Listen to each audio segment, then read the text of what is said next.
interested kayong gumamit ng retinol sa inyong mukha o kaya naman katawan, hear me out.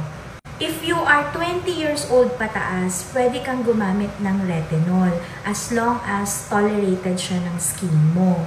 While retinol is a very powerful anti-aging ingredient, nakaka-dry talaga siya ng skin kaya kailangan mo ng mga moisturizer.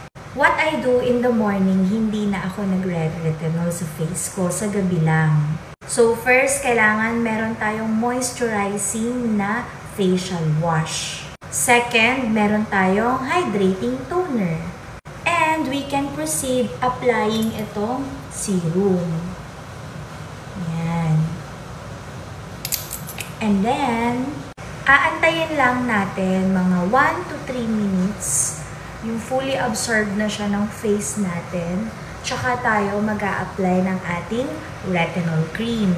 So, ito yung retinol cream ng Thai Beauty Shop. Meron siyang 0.5% of retinol. Meron din tong hyaluronic acid and green tea extract. After mo mag-apply ng retinol cream natin, you can proceed now with our ceramide moisturizing cream.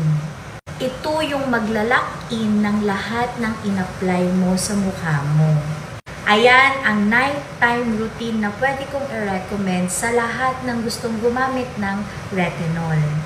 So, around 15 minutes ang gugugulin mo para matapos ang step-by-step routine na ito.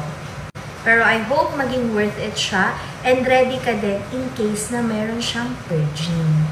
Yun lang.